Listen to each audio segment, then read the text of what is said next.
Hello, today we'll be playing NeveN. We're about to start chapter 3 now, but this time from Vekad's perspective.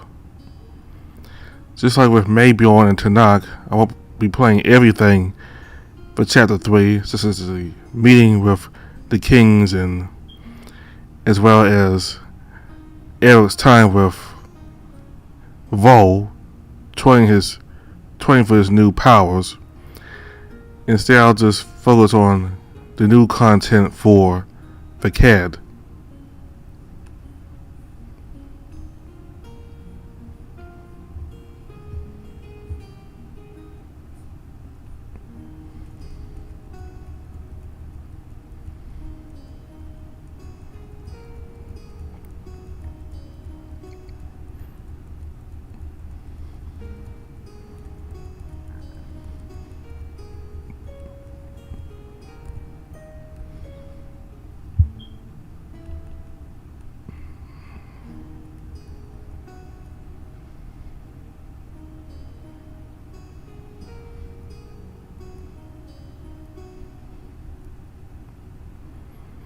Once again, it's Vekad who picks me up in the morning to take me to the temple.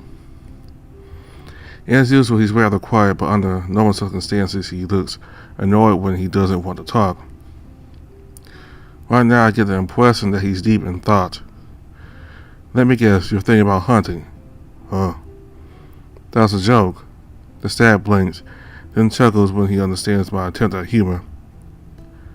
I can think of other things than hunting, you know? Have to admit that no. I don't know.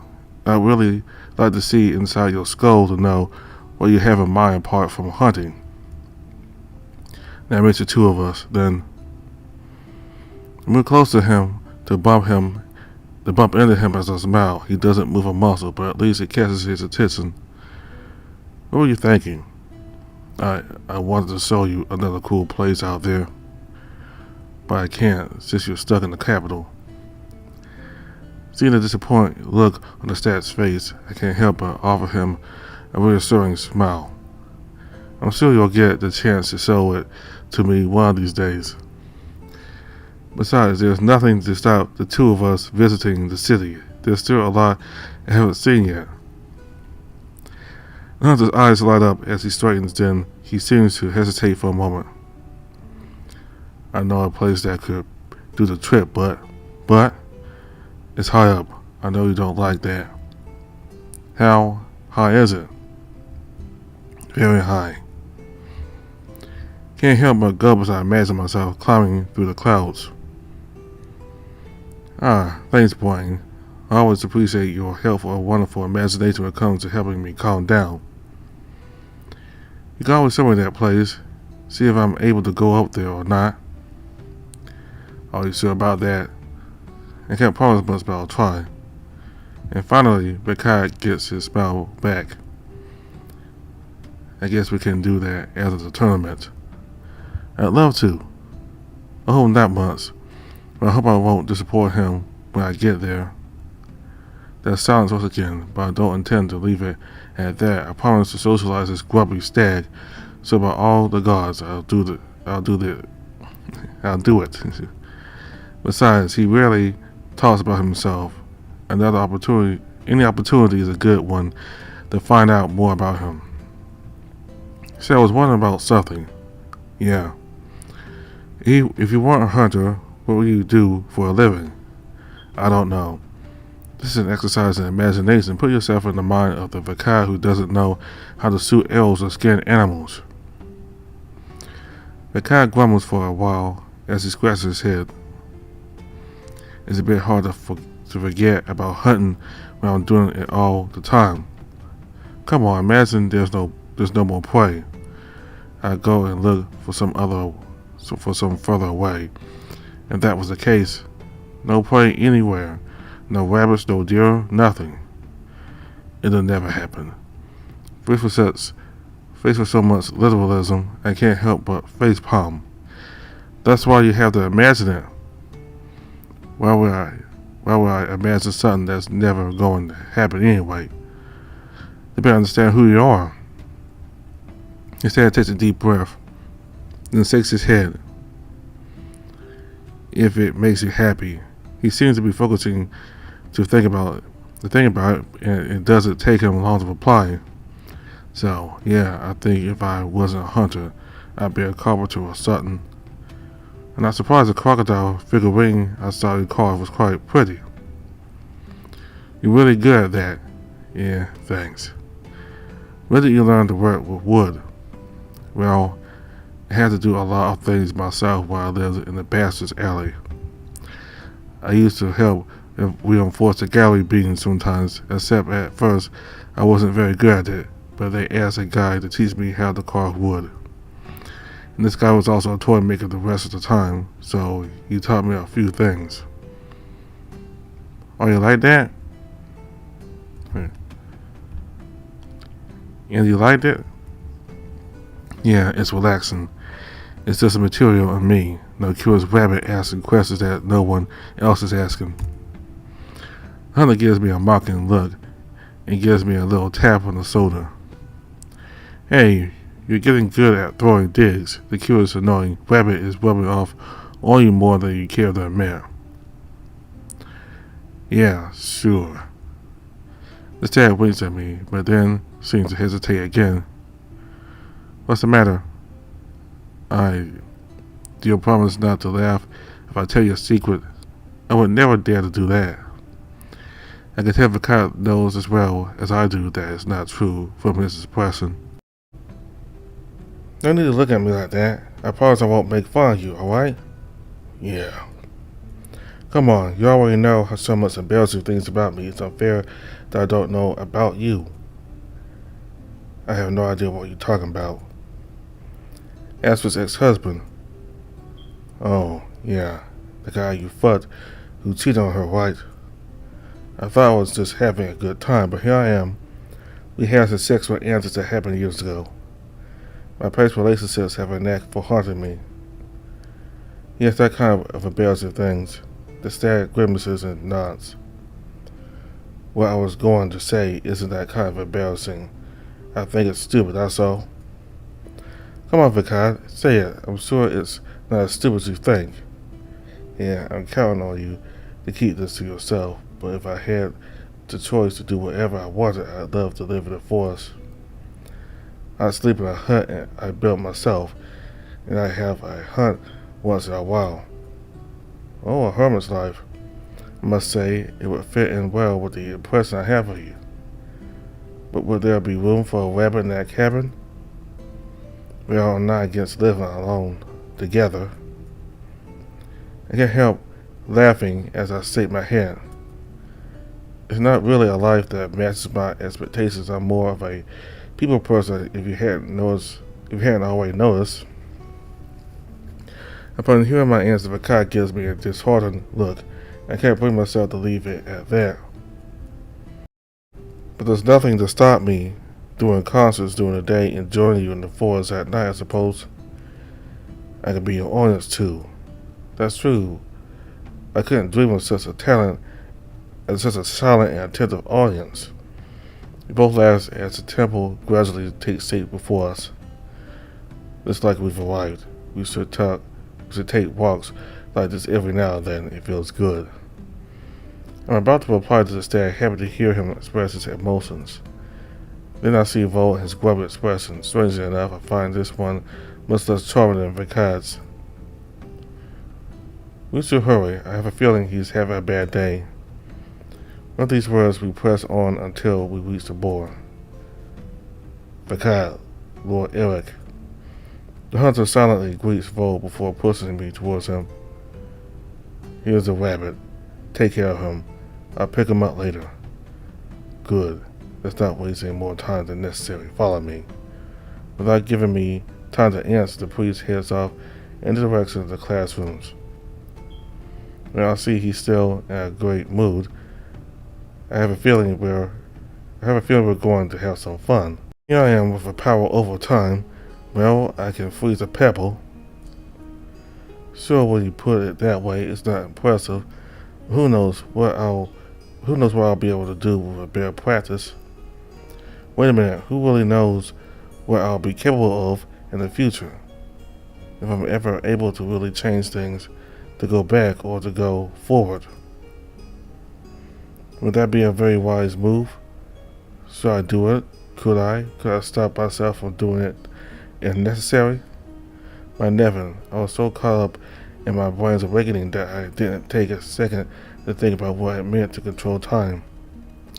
No, stop. Let's focus and think, Eric. But now, you need to get back to the castle, find Gillian, and learn to swing your sword properly. The rest, you'll see later. You start messing around with it. My thoughts are abruptly interrupted by the sudden encounter between my face and what appears to be a wall. However, as I look out, Vekad is in front of me, giving me the most dubious look. Hi. You should look where you're going. I was lost in thought, as usual. What were you thinking about your next show? I was wondering about my brand. I managed to activate it today. Good. One step closer to freedom. Someone's optimistic today. I can't help smiling at the status direction before I remember what I was thinking. Unfortunately, I can't see myself being free to do what I want. And who's going to stop you if you control time? Right now, I mostly control pebbles. That's more than you did yesterday. Being a prey is a state of mind, not nature. We've already discussed that. Maybe it's a state of mind that I understand and have mastered. Besides, I like being who I am. Well, for the most part anyway, I don't want to change my nature just because I have powers. I'm not telling you to change who you are, but your powers could allow you to really become who you've always dreamed of being, don't you think? I suppose I reflect on it. Maybe if I could go back in time, I could fix some things. But would I still be myself then? These conversations are giving me a headache. Yeah, me too. Yet you're always the one who starts them. With all due respect, I must admit I'm very surprised I never thought of you as a philosophical type. Do you think that when I'm alone in the forest, all I think about is hunting? The time I spent not talking to people, I spent talking to myself. That makes sense. And deep down, I also realize that he must be wondering a lot about his nature and identity because he doesn't know his past. So what would you do if you had this kind of power? I stopped Pebbles, I guess. He chuckles and I slap him on the shoulder. Not that power, you idiot. If you could change the past. You always have the weirdest questions. Well, you clearly like to philosophize, so I'm trying to adapt. Yeah, I don't know. I don't think I'd change a thing. Not even a little regret to fix? Oh, yeah, a lot of regrets. Maybe you could recover the memory of your past too. I don't even know if I want that. For all I know, my life used to be horrible. Nah, I wouldn't change anything. He pauses and thinks for a moment before resuming. If I change the past, I take the risk that I'll never meet you. Oh, that's sweet. I mean it. I know. As we come into sight of the castle, Vekad starts to race beyond. Go on, I got stuff to do. The embarrassed look the stag is trying to hide tells me that he has managed to overcome his own embarrassment and admitting his feelings once again. That makes me extremely happy. Have a good day then. See you after my training sessions. Yeah. Then he disappears, leaving me all cheerful and bouncy as I head for the training room. As I reach the front, I spot the captain and Rowan chatting at the entrance. The latter also sees me and greets me with a nod. As I arrive in front of the training room, I see Rowan and the captain talking in the hall. The former notices my presence and greets me with a nod. Oh, you sure you're not overdoing it? Me? Overdoing it? Never. My training with the two guards wore me out, and despite my many pleas, neither of them agreed to carry me on the walk back to the castle. I'll find a way to exact my revenge. There's no way I'm letting this go. Fortunately, I'm now in a much more peaceful environment, one that is much more in my element. The cat and I are in his room, firmly resolved to prepare ourselves as best as we can for Mabel's birthday and its opening song. Like the contest, I can't just sing something I like. The choice of the song will set the tone for the rest of the festival. However, that's not quite where my mind is at the moment. And Ro, I swear that the old boy wouldn't be able to be nice if his life depended on it. Is it really that awful? Blah blah blah, your plan is a miracle of the gods, and blah blah blah, you should pay more respect to it, blah blah blah. Hawk wastes a talent to hide his smile, while I gesticulate, exaggerating my invitation to priest. It seems like spending time with Vekad is doing you good. What do you mean? Upon seeing my surprise, expressing the falcon is quick to elaborate. It's no secret that you and Vekad spend a lot of time together. The whole royal court is talking about it. You somehow managed to make it even more worrying. A cat.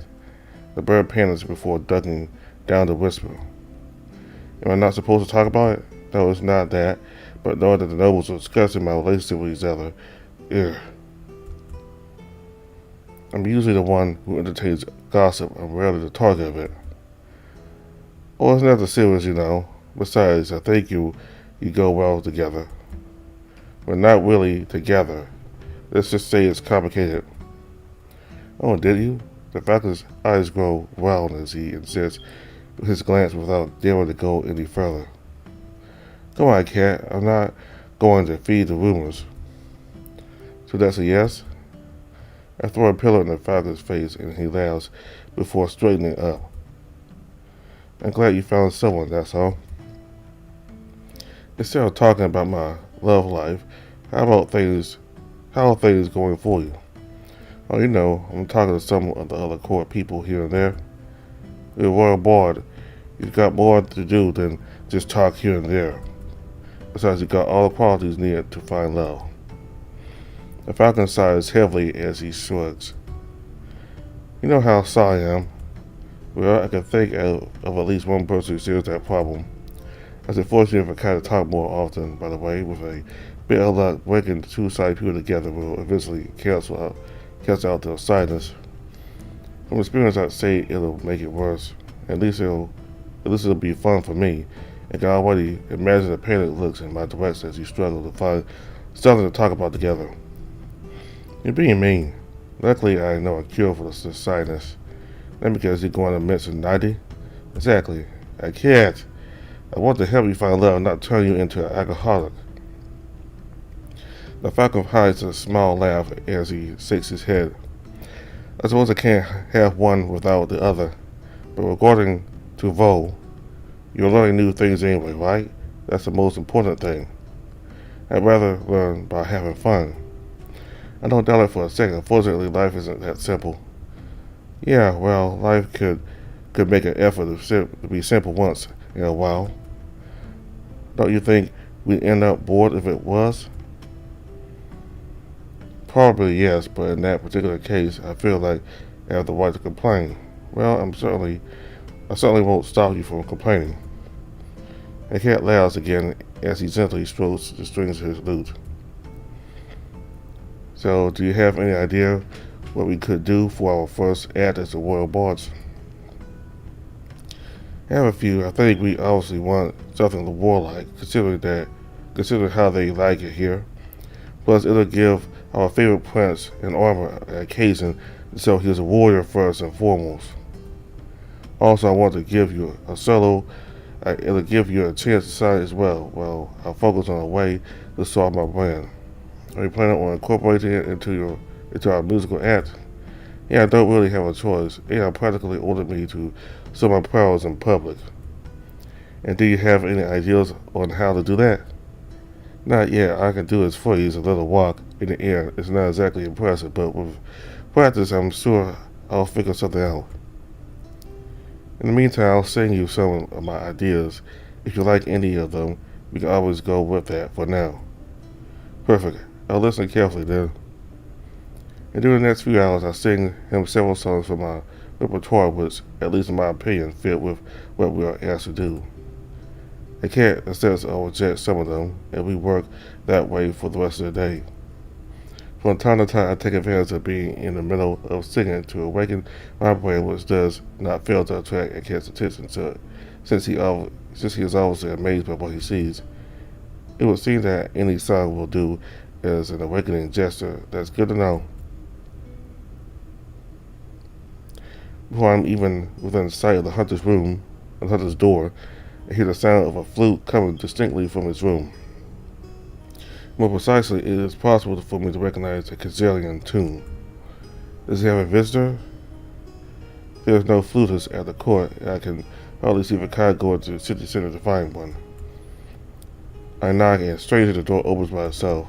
That, too, is hardly his style. Vekad? As I enter, I observe the stag is sitting on the edge of his window, flute in hand. I was expecting your visit. I warned you, though. Was that you playing? He stands up and looks at me with an amused expression as he puts down the instrument. Who else? I didn't know you played the flute. The hunter then walks towards me with a graceful gait I didn't know he had. There's a lot you don't know about me, handsome. Before I even have time to react, Vekad grabs me by the chin and lifts my muzzle before forcing his tongue into my mouth. I would never do that, not in his normal state. It does something and my heart leaps into my chest, all my senses panic as I struggle to find the strength to push him away. It's not him. What the fuck are you doing? I just wanted to get to know you, that's all. You already know each other, Vekad. It makes no sense. The hunter shrugs and scratches his head. I don't think we do. We should know each other more intimately anyway. There's an awkward silence as I get the strong impression that he's undressing me with his eyes. You know what? I think I'm going to leave you alone. You clearly need some rest. Already? We haven't even had time to chat. This is obviously one of his episodes, and I have this terrible feeling that I'm abandoning him, but I have to admit, I'm completely helpless when confronted with this situation. I'll say if you promise to stop looking at me like that. Come on, you know as well as I do that these feelings go both ways. My feelings are real when you're yourself. I know it's hard to accept, but I'm fully in control of what I do and what I say. I have mood swings from time to time, but that doesn't make me someone else. I don't love this Vekad. I'm afraid you'll have to get used to it. I don't intend to get used to it. No, I intend to help the hunter fight this disease that's eating away at him, even if I don't know what it is yet or how I'm going to do it. But saying that out loud would be a mistake. This dad doesn't change his attitude. He continues to look at me as if I were a piece of meat. Well, I won't insist. I'll come back and see you later. I hope things have settled down by then. Even though I'm doing everything I can to keep calm, although a huge lump has settled in my stomach. I'm scared, not just for myself, but also for Vekad. How am I supposed to fight something that's going on in his head? I feel like I'm useless and running away from a losing battle. As I turn, the hunter's firm grip closes over my shoulder, then his fingers slide sensuously over me. I'm not done with you yet, rabbit.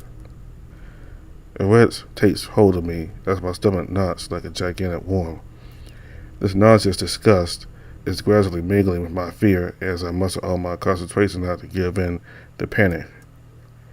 It's not the first time I felt this way. When I was living on the streets, a lot of obscene propositions were made to me. My whole body tells me that this is just another unwelcome suggestion, but what makes it all the more intolerable is that it's coming from someone I love deeply. Yes, Vekad, we are done. As I say these words, his grip tightens until it hurts. I have to do something. The rhythm my heart takes gives me an idea. I begin to hum along with its pulses until using it like a natural metronome. Oh, you want to sing for me, little bird? Go ahead, I love it. The predator clings to me, sneaking its muzzle over my shoulder to sniff my neck. Don't think about that thing. Think about Vekad. Think about your well-being. Finally, I can feel the brand warming on my back, and thankfully the stag doesn't seem to notice that I'm activating it. I pretend to play his game by leaning back against his chest, and his grip seems to loosen. Then when I feel I can move properly, I turn my gaze to the sleeve of his outfit. I hope that does the trick. The circles spin and crisscross, forming a vortex in my mind as I apply them to the hunter's forearm until they stop. When I hear Vekad's surprised grunt, I know it's worked, and I slip between his arms to get away from him as quickly as possible. What the? No time to turn around, Eric. It's too dangerous. Get out of here. Fortunately, the door was left open. I have no trouble leaving. Even in the corridors, I don't feel safe, so I run as long as my breath allows. And suddenly, time seems to stop. I'm up against Vekad again, forced to witness what would have happened if I hadn't used my power. Terrible things flash before my eyes, and I can't escape them. I can feel his breath and his touch, while myself from this other possibility struggles in vain. My mind shuts down to everything that's going on. It's not real, Eric. It's not going to happen. He can't do this to you. He's not Vekad. This isn't a grumpy, quiet hunter you know and love. And suddenly, while I'm lost in these thoughts, I bump into a green, scaly body which nearly knocks me over. Luckily, the lizard grabs me by the arm before I hit the ground. Still in shock and shaking, I blink as I tug on his arm, but the one that turns out to be Tanakh smiles reassuringly at me. Hey, easy there, buddy. What's the matter? Vekad, damn it, Eric, you promised you wouldn't talk about it. But on the other hand, the situation is getting serious. It's not as if I have much choice among my allies. Besides, Tanakh is probably in the best position to defend me if Vekad should turn aggressive. Vekad has a problem. What kind of problem? It's difficult to explain. I'm still shaking and thoughts are colliding with each other in my head. All I know is that whatever happens to the hunter, I can't leave him alone in this state. He could be a danger to others and to himself. Come on, let's gather your courage and go back. I need to buy some time. I don't see what more I can do while I wait for the archivist to find some answers. Follow me, please. All right, but you should calm down first. Something's clearly wrong. I don't have time to calm down. I then pull on the arm of the diplomat, who follows me without reluctance. At least he seems to understand the urgency of the situation. Once in front of Vekad's door, I realize it's locked. Concentrating all the bravery I have left, I nod at the hunter's voice. A nod in the hunter's voice rings out from inside. Who is it? It's me, Eric. The stag soon opens the door, and at first my whole body tenses at the sight of him.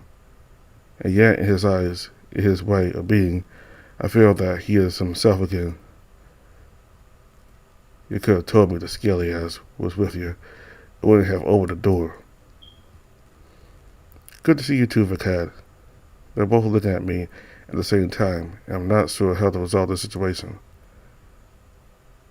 Can you stay here, Tanakh?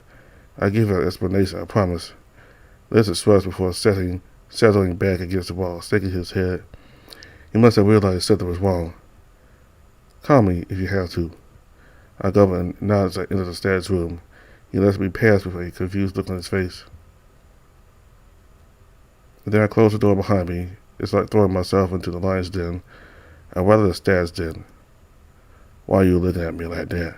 No matter how hard I fight my own mind to try to make it understand that it wasn't Vekad who was in front of me earlier, this one just doesn't seem to grasp the situation. Come on, Eric. Breathe in. Breathe out. There must be some way to explain the situation to the hunter without blaming him for it. You had an episode in front of me. It hurt me, and I was afraid. All I've seen to leave the hunter's body as he loses grumpy look, he looks stuck between a kind of rage and the urge to cry. Alright, hurt you. I watched him drop onto the bed and clutch his head in his hands as he seemed to realize the gravity of this situation. My mind is torn in two. On one hand, I want to reassure him that everything is going to be alright and that nothing is his fault.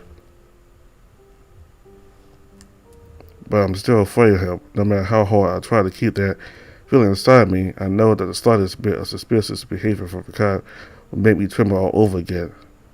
What did I do? No, it doesn't matter. It just has to stop happening. The stag takes his hands away from his face and looks at me with an inquisitive expression. Eric, what did I do? You've made sexual advances towards me and tried to force. How far did I go? I stopped you before it went too far. The stag is speechless and stares at the ground. He doesn't even dare look at me anymore. I know it wasn't really you who. I can't blame anyone else. Eric is in me, so it's part of me somehow. I ain't got any fucking control over this shit. Hunter lifts a pile of furs laid out on the floor to reveal a huge chain that's connected to the foot of the bed. I prepared for this. I shouldn't have waited this long. Wait, Vekad, what is this? And realized that the situation wasn't getting any better, so I took precautions. I don't want to hurt the few people who like me, especially not you. So tying me up is the only situation I can think of. If it happens again, I prefer it if you kill me. The words are harsh, but I can hear in Vekad's voice that he's realizing the full impact of his statement. He really means what he's saying. I can't, and I don't want to. Then chains are the only solution left. While closing a handcuff on his ankle, the stag finally looks up towards me. You're not making this easy for me, you know. What do you mean? Since you've been here, I want to live more than ever, and then this shit happens. I don't really know how to react to that. It's a compliment that touches me deeply, but I feel all the bitterness of the stag in his voice. I told you I would never abandon you. You and I will get rid of that disease crawling inside your head. I'm counting on it. We stand facing each other in awkward silence before Vekad speaks again, handing me a key. I trust you not to lose this. When I look at the key, I feel like kind of uneasy. This isn't a normal situation. I'm not a jailer. This goes completely against my principles. But I can see in the stag's eyes that no one else can take on this role. That I have all his trust to do the right thing. So I take the key even if it hurts me. I'll be careful, I promise. Oh, and I know I'm asking a lot, but could you bring me some food and drink, please? I know this would be a good situation for a joke, but I can't find the heart to say anything funny. Of course. Do you need anything else? I don't think so, no. In that case, as I turn to leave, Vekad's voice rings in my ears. I need you. Hearing those words, I grit my teeth as I feel tears welling up in my eyes. I feel as if I'm being broken as easily as a straw by these few words. This whole situation is chaotic. How am I supposed to react? Of course I'm scared, and of course I feel sorry for him. I wouldn't forgive what happened if it had really been him, but how can I be mad at him for something he did without being aware he did it? Fuck. Memories of my good times with him flashed through my mind. Our hunt, the view of the icy lake, and then our evenings together. It gives me the strength to turn and smile at him as I dry my tears with a sweep of my hand. Don't worry. It'll take more than that to scare me away. I then step out of the room and take a breath once outside.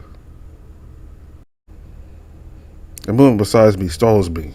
I forgot to not was there all this time. Is everything alright? Yeah, all sorted. And thanks for being here. No problem. I can't resist saving rabbits in distress. He winks at me before walking away. Try to stay out of danger, Eric. I'll keep that in mind. See you next time. With last words, I'm off to the kitchen to bring Vekad something to eat. While I'm lost in thought, bright colors assault my eyes at the turn of a corridor. Why does he always have to be here to make things worse than they already are? Look who he is. On your way to someone else's bed, Eric. Oh, but why do I even ask? You obviously are. Don't take me for your father, NeveN. The weasel starts and crosses his arms, looking me up and down. Don't you have anything better? I've known you to be more combative. It was either that or fuck you, so you'll have to roll with it. Come on, I know you're itching to say more, so I'll give you a second chance. Of the two of us, I'm not the royal jester. I don't have to entertain you. That's better. I saw his desperation as I focused on fighting another dig at him. After all, if he's going to give me the opportunity to assault him without responding in kind, I might as well take the opportunity to set off some steam. You know, NeveN, you should be glad to be the royal jester. It finally gives you a good reason to wear a ridiculous outfit. On second thoughts, it's true that it's a rather advantageous position. You get to hear all sorts of gossip when you're around the mighty. The weasel's smile widens as he settles back against the wall. What's on your mind, NeveN? I heard you were hanging out around a lot with a royal hunter. I knew it wouldn't be long before you were crawling into bed with someone, but to do it with a commoner who stinks of death. Almost instinctively, I slammed the bastard up against the wall, my forearm against his throat. But from the smile on his face, that's exactly what he wanted me to do. Without a word, he pushes me away, and I see his hand rapidly approaching my face. I don't have time to react when a sudden pain grips my muzzle. You should know this is a silly idea, attacking someone stronger than you. This time my mind is going faster than my body. I realize I really want to use my brand, but I don't have the heart to sting to activate it. Then all I can manage to do is put my hand on the hilt of my sword. I don't intend to use it for real, obviously, but I just want him to feel me for once. However, a voice sounds behind me before I can pull my blade from its scabbard. A badger in guard clothing approaches and steps between us to separate us. Hey, no fighting in the castle corridors. You want to sort out your problems that's outside. The weasel sneers before raising his hands in the air. I have no desire to fight, and I'm unarmed anyway. Asshole. We're done. Good. And the multicolored weasel goes on his way while giving me a sly look. See you next time, Eric. Ugh. As NeveN has a talent, it's making my days more miserable every time I run to him. I'm still sick and let my whole body scream at me to fight that bastard. Take a breath, Eric. You're already in a tough spot, so don't add to it. One of these days he's gonna get what's coming to him. Fortunately, once the weasel's out of sight, I managed to calm down and get back on my way to Vekad's tower. We exchanged a few polite words, but he and I both know this is not the time. We're both exhausted, and he probably has as many sordid thoughts as I do at this moment. So after setting his tray and jug of water beside his bed, I'm about to let him rest so I can do the same. I know for a fact that I won't sleep peacefully, but that won't stop me from trying. As I sit on the bed, I just stay there, looking at the wall in front of me, and I start to think about what happened. Bad idea. Images of what neither occurred, what I prevented with my brain, could come flooding back into my mind. Even though I keep telling myself that it wasn't really Vekad and that it never happened, it feels slowly taking over my body and tendonizing my muscles. I feel like my whole stomach is crawling up my throat as I struggle against my own thoughts. Come on, Eric. You're not a prey anymore. That's not your nature. While repeating these words to myself, I try to relax my muscles as much as I can to lie down. And for the next few minutes, I struggle to find a comfortable position in which to sleep. Yeah, it's going to be a short night. After my daily rehearsal with a cat, I go back to my room to take a breather, and as I push open the door, I realize that a piece of paper has been slit underneath. However, in place of the written message I thought fine, there are two drawings, that of a book, what appears to be a comically childish-looking beaver.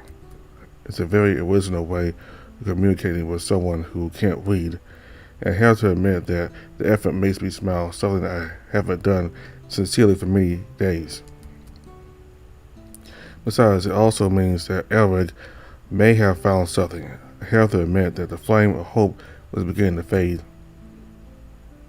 So hasten to join the archivist. I was eager to find out more about what ails the stag. His door is open, but I'm going to knock anyway. Given his reactions during our first meeting, he seems to be rather inclined towards politeness and thoroughness, so I'll do my best not to upset him. Come in. As I enter the room, I look around to find the beaver. He's bent over in a pile of books and mumbles as he stands up with one of them in his hands. It's Eric. I found your note. Your drawings were very lovely, by the way. So whatever. Just hurry up and sit down instead of commenting on my artistic skills. He pushes a chair towards his desk before looking me straight in the eye as I smile at him while sitting down. I'm not here to entertain idle hopes, so let me be very clear. I haven't found much that's scientific. So you brought me here to tell me you've got nothing? Not exactly, but it's just the same. He opens the book he grabbed earlier and passed the cover. This is the Encyclopedia of Brain Diseases by Master Murdoch, a Vekadian specializing in cures by Branda Mariani. This book is relatively recent, and from my research, Murdoch is recognized as an authority in the field. The beaver turns the pages before placing his finger on one of them. From his own words, we don't yet know enough about the African brain to regulate the problems internal to it. However, he seems rather optimistic about the future. He thinks healing may be possible one day. My friend doesn't have much time left, considering that his illness is progressing. Unfortunately, that's the most academic answer I can give you. I'm not giving up, not now. What if we stray from the scholarly answers? In that case, I'm sure you find plenty of fables and other children's stories suitable for your research. Please spare me your sarcasm. Do you find any stories in these books? Please, for my answer, Arkansas sighs as he shakes his head. Master Marduk himself mentions the existence of ancient oral legends about people who are able to probe the minds. However, he is careful not to give them any credence. The brand NeveN was a legend until then, wasn't it? Indeed. I'm well qualified to know that all fables, all children's stories, have at least a grain of truth in them. If I had to find an answer in the most obscure stories, well, so be it. I'll go for that. I'll go that far. Why is he looking at me with sorrow in his eyes? I know it seems hopeless, but my existence is proof that anything is possible. I can look into these stories, but I can't guarantee anything. If you have time, please do. The archivist rubs his eyes as he nods. I guess I don't have anything better to do anyway. Everything is already organized in my archives. Thanks, I'll make it up to you, I promise. But first, you must recognize that the written word is superior to the spoken. He raised the book about as he smiles, and I can't help but play along. You said it was an oral legend, didn't you? I don't think any of us are winners in this story. The beaver sighs heavily and shakes his head. I guess I'll just have to accept my victory without it being acknowledged. If it helps, tell yourself you're doing this for someone's sake. As he grunts, the archivist grabs several small books and places them on his desk before sitting into his chair. If anyone had told me I have to go to university to study children's stories, I'd have laughed in the face of the world. He then immerses himself in his reading. I look over his shoulder in the hope of understanding something. You see, having to study the story of a supposed witch called Vekad. She is said to have been able to heal ills of the mind in her life. It's an old Faustian tale that has been forgotten by the people, but not by those who study our history, which proves that it's a good thing that books exist. The archivist gives me a brief mocking look as he snickers. He's obviously still involved in our little competition. There's not much of a written record of this legend, but we do happen to have extracts from it right here. He pulls their books and begins to move them one by one. Some of these books are real works of art. The edges are covered with illuminations and simmering colors, and a few drawings are sometimes in the middle of the page, probably to illustrate each story. Fantastic creatures appear from time to time, and it's possible for me to recognize some of them. The famous dragons, while others are completely unknown to me. There is, for example, a particularly bestial-looking kind of lion that reminds me of a crocodile figure carved by Vekad. Eventually, Alaric stops at a page where there is an Ewe sitting cross-legged on the ground while being surrounded by other members of her species in some sort of long hooded robes. The Sisters of the Forest of Mercor, such were the names of the terrible witches led by Vekad. It is said that they took children who were not well behaved to eat them raw, and that the villagers would let them do this in exchange for healing. Quite a classic story to scare children. Pretty classic indeed. Is that all there is to it? I'll summarize it, but yes, the rest isn't very interesting anyway. While sighing, the beaver turns his attention to another book. The Mercor Woods again, a group of virgins who live apart from the world except for a few contacts with the surrounding villages. There's indeed mention of healing spirits this time, but without much detail. They're not children-eating witches this time, but the similarities are there. That doesn't get us very far. I told you this would be a waste of time. Finally, the archivist takes hold of the last book and silently reads its lines. A cult to the goddess, an ancient agreement between the peasants and the priestesses to dispel evil spirits in the woods of torment. And a lady called Vekad. This name is still very familiar to that of the first legend. These are strangely different and similar stories at the same time. You can't expect coherence from old tales meant to educate the little ones. And still nothing about their powers? I was getting to that.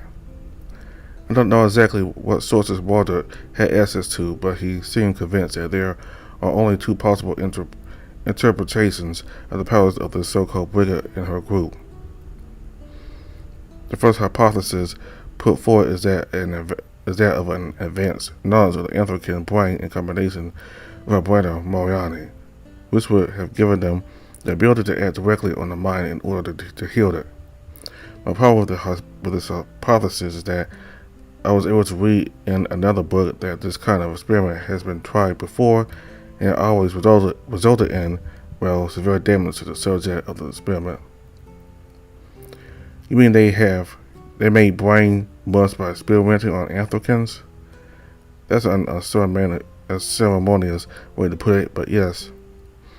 I'm not sure I want to take that kind of risk. There's a second hypothesis which Mortar puts less forward, but which he touches on all the same. It could be that these witches are capable of calming spirits through speech and meditation. If that's it, I doubt it's enough to cure Vekad. I don't have much more, unfortunately. Deep down I know that even if this Vekad really did exist, the fact that she's in a wood I don't know about outside the capital I'm locked in would make this mission almost impossible for me. Thank you for everything, Master Alaric.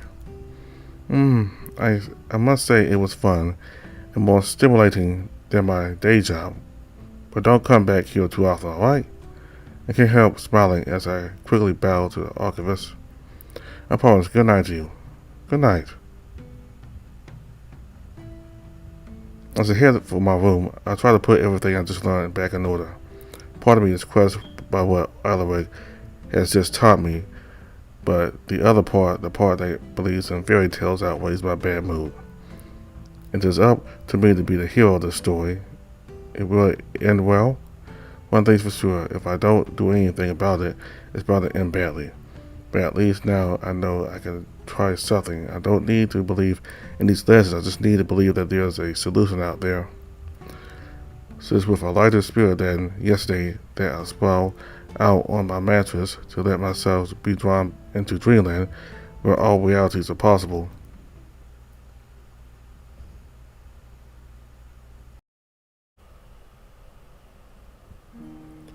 On the way, I passed Ven, looking particularly hasty, and when a weasel catches sight of me, he looks away immediately.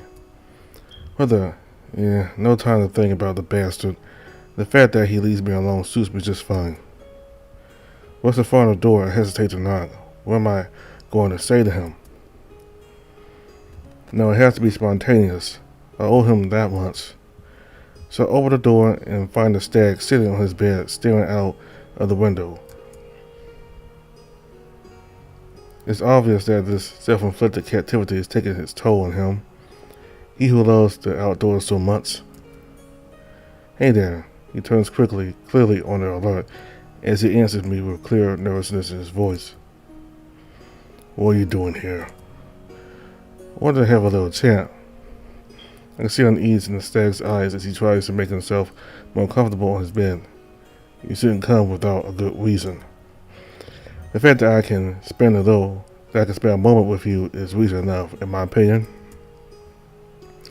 While watching the hunter sigh, I join him and sit down on his bed beside him. He still looks uncomfortable and tries to pull away from me, but I grab him by the arm. Eric, I'm not afraid of you, Vekad. What you have inside you is another matter, but I would never be afraid of you. As he listens to me, the hunter lowers his gaze to avoid mine. It's clear that same still nods at him, just as fear haunts me, but I don't intend to leave it at that. You should be. Have no control over it. The important thing is that you have control for now. I'll take care of the rest. Besides, I have news from Alaric. Oh, anything good? It's progressing a bit. I think it's still hazy, so I don't want to make any false promises, but I'm hopeful. Hope is probably all we have left, but he doesn't need to hear that. My life is in the hands of a grumpy old beaver. I'm sure there's nothing to worry about.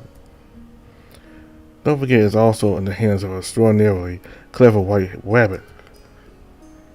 A man's coats a smile from the stag, and I can feel him relax slightly. What do you want to talk about then? Well, you remember I was discussing about the nature of anthrokins, the one we had during our hunt? It was a good day. For a moment my mind wanders, exploring my memory to fish out those few episodes of happiness spent with Vekad. I realize how much we don't appreciate these little things when we're experiencing them. It's only when it's too late that we regret them. It sure was. I still remember that view of the lake. It was lovely. But I've been thinking a bit about what you said to me that day, and I'm beginning to understand this urge you have to fight against your own nature. Actually, I have the impression that it goes much further than a story of prey and predator, or herbivore and carnivore. I think you've been wanting to fight what's inside you for a while now. The stag lowers his gaze to his hands as he trolls them back and forth as if to see if he's still himself. I don't know. I just want you to understand that all this evil in you is not you. It's not your nature. I don't even know who I am anymore. But I know you're a grumpy hunter. You love nature and you're good at artwork. You have your own dreams, passions, and desires. Vekad's gaze wanders before him as he plays with his fingers. I feel like I'm nothing in the middle of it all. The nobles, the kingdoms, the wars, I'm so insignificant. You're not. You're important to me and to this world. Thanks to you, I'm learning to appreciate things I didn't even perceive before. I'm learning that the wind in the leaves is music in itself, and that moments of silence are sometimes worth more than long tirades. I think it's part of our anthropoid nature to see beauty and hope in things that might seem trivial. As I get carried away, the stag looks at me and smiles. This kind of long tirade is worth more than silence to me. I guess I'm good at it then. Vekad seems to hesitate for a moment before speaking again. This is going to sound like a bit of a heavy question, but do you think the gods have a plan for us? I can't help but smile as I shake my head. To be honest, I don't even know if they have a plan for themselves. Life's a bloody mess, so if this is part of a plan, it must be pretty fucking twisted. Ah, that's for sure. Seeing the sad, totally relaxed, I allow myself to rest my shoulder against his. But if you want to know what I think about our world and all of this shit, I got my own way of looking at it. If the gods gave us our intelligence, I don't think it's so that we can wonder what they want from us, but rather so that we can choose what we want to become. So no, I don't think they have a plan for us. Everyone has to find their own plan. Finally, Vekad takes his eyes off his hands and doesn't look directly at me. What's yours? Before I got my brand, it was simple. My art gave meaning to my life. I could bring something to others through music, be it laughter, entertainment, or even inspiration. That's all I needed.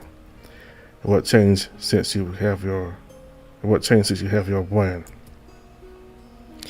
From my point of view, nothing. I still wanted to live through my art, but I'm afraid I won't be able to settle for that anymore. I feel like I have responsibilities other than my own now. I don't think you owe anyone anything. Yeah, I still owe my place as a royal born to my brand. Besides, I can't see myself standing on the sidelines if something happened to the kingdom and people suffer because of my inaction. I'd be angry with myself. It's not easy for you either, is it? I'm not complaining, especially as it could be worse. After all, I'm entitled to a prominent place at the royal court, and I grumpy stare. Vekad sneers as he looks at me again. At least I'll spy you, I guess, because there's not much more I can do for you right now. You underestimate the importance of our discussions. You are a much better interlocutor than you think. Interlope what? You offer interesting discussions. Not everyone questions life the way you do, you know? I guess with everything that's going on in my head, it makes sense that I want to know more about myself. And you're not the only one. I'd like to know what's going on in there too, and I hope to one day. The hunter smiled silently at me before deflecting the conversation. So what are you going to do with your life now that you're where you want to be? Well, promoting the arts is a lot of work, my dear, especially in a country like ours. The Frostings certainly enjoy good war more than music. You mean they prefer lutes to lutes? I can't help but smile at the stag who is watching me with a jaded expression. I'm sure it burns your tongue to say that. If we only knew. I've been saving that one for days. From the start, even though I'm doing everything I can to fight it, a feeling of dread creeps over me. Fortunately, it seems to be lessening the more I joke with Vekad. But on a more serious note, I intend to change that. I want to spread the love of music throughout the kingdom. But to do that, I need to make a name for myself. For the moment, I'm recognized by the nobility. For what's important is the people. But what important is the people? Haven't you already made a name for yourself out there, playing with your band, excuse me? Well, I even say I've made several. Vekad tilts his head, looking at me with a questioning expression. I may have used aliases to hide my own minor misdeeds, not to mention the various names I've been given over the years. You've been given names. Let's rather call them nicknames. One of our favorites is the long-eared bastard. The stag can't help but chuckle, and I join in. I didn't hear anyone use it. I wish I could say the name. Sven was particularly fond of it at one point. Did this guy have a hard-on for you or something? Not really, no. If there's one thing he's better at than me, it's flirting with women. He's a real ladies' man. I wouldn't have guessed that. Appearance isn't everything, eh? Isn't it? For a long time, I thought he was gay, or at least bisexual, but it turns out he's not. Anyway, I wanted to talk to you about something else. You know, Vekad, your ex. Yes, my ex. Let's just say he came to visit me last night in a dream. I pause and hesitate to say more. This is going to sound strange, but it's what made me decide to come and talk to you. Do you often follow what your dreams tell you? Seeing the smirk on the sad's face, I nudged him with my shoulder while trying to keep a straight face. Stop and listen, you idiot. This is important to you, as much as it is to me. I'm not repeating myself, but I don't want to fail like I did with Vekad. I was a coward. I ran away and left him behind. I don't want that to happen again. I want to be able to overcome any obstacle by your side. And I'd like you to know how much it means to me to help you through all of it. While listening to me, the hunter seals and points to his arm. Do you mind if I? He slips his arm behind me to hold me against him, and I can only relax in his embrace. You're good to go. I trust you. He pulls me against him, and I rest my head against his shoulder. I'm not as good with words as you are, so there you go. Thank you for being there for me. And you for being there for me. We spend the rest of the evening against each other, enjoying the moment. I think we both know that these may be the last good moments we can share together. See, that's the kind of silence I was talking about. It says so much about us. It says so much about you, about us. After looking up at the stag, I smile as I watch him. He looks at peace, and that's all I can wish for him. Unfortunately, my eyelids are heavy, and I now won't have the courage to sleep here. And he seems to understand that too, as he stretches for a long time, causing his chains to jingle. My thoughts darken as I remember the existence of these damn handcuffs because of the noise that they make. Yeah, good night, I guess. Thank you, good night to you too, and take care. Can you bring me some toast with honey tomorrow, if you don't mind? Someone's living the high life. I laugh and nod at Vekad's request. I think you've earned your toast with honey this time. Thank you, and get out of here, quickly. He may be joking, but I can hear in his voice that it hurts him as much to chase me away as it hurts me to have to leave him there, a prisoner in his own room. But finally I find the courage to turn my back and close the door, not without waving goodbye to him one last time. And here I am, alone again. Well, me and my thoughts. I hope tonight will be less eventful, especially as I need my sleep with Mabel's birthday coming up. To be continued. Hello everyone. This is where this month's chapter ends. We hope you enjoyed this part of the story. If you want more information about NeveN, feel free to follow us on Twitter. We also have a Discord allowing you to chat among community members.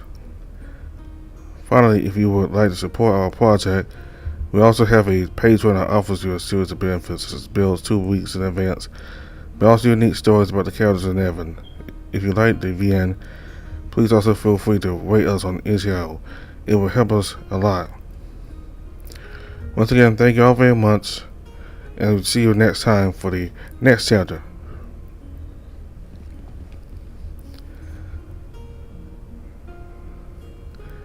So there's apparently something about Vekad that has made him strange. I mean, the way he acted towards Eric, all perverted and wanted to really sexually assault him. And then a little bit later afterwards, when Eric comes back in to see Vekad back to his normal self, and him not even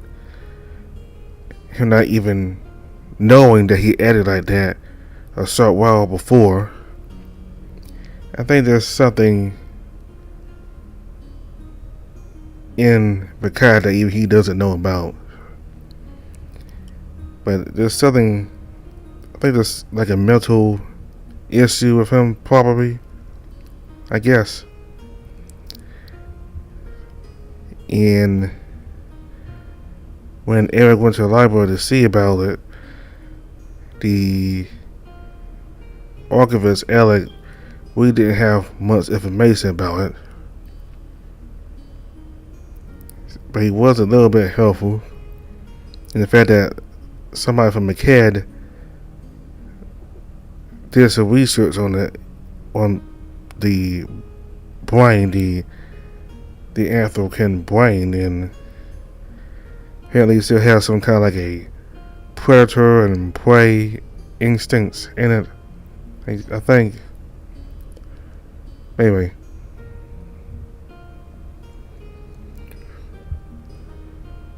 It's something that Eric and Vekad will have to figure out. Because what if he does it to Eric again, and he does really... Well, the only reason he wasn't able to go so far because Eric used his power to stop Vekad from sexually assaulting him. If Eric didn't do anything about it, then Vekad certainly would have assaulted him sexually. And that would have been a whole different situation, a whole bad different, like it's a bad situation on a totally different level.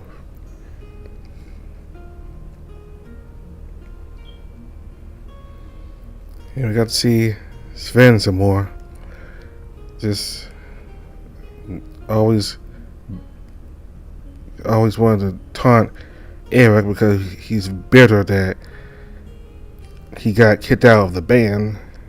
Yeah. I like him as a character, but I don't like him as a person. You know what I mean. I like his character, but as an actual person, I don't like him. That's what I like about his character, that his character was made in a way that it makes you want to not like him. It makes you want to hate him a whole lot. So that's what I like about his character. So we're done with chapter 3 for all the characters. Again, if you want to see chapter 3, the full chapter 3, then you can watch the Vekad video for chapter 3. Because for maybe on Tanaka Vekad, there are parts that I skipped because I was only interested in the new dialogue for each character. So we're done with chapter 3. Next time we'll start the chapter for Maybion's birthday and see how that ends up, how successful that ends up being, and how well Eric and Vekad do in their singing. Frost Flames is like a warlike society, so I think Eric figured that they should do music that's kind of like a warlike music, since that's what the kingdom likes, and that since the kings and the prince are like warriors and all that stuff. So when the next update of NeveN comes out, I'll have a video out for it. So all the information for the game is in the description box below. Thank you all very much for watching. Bye.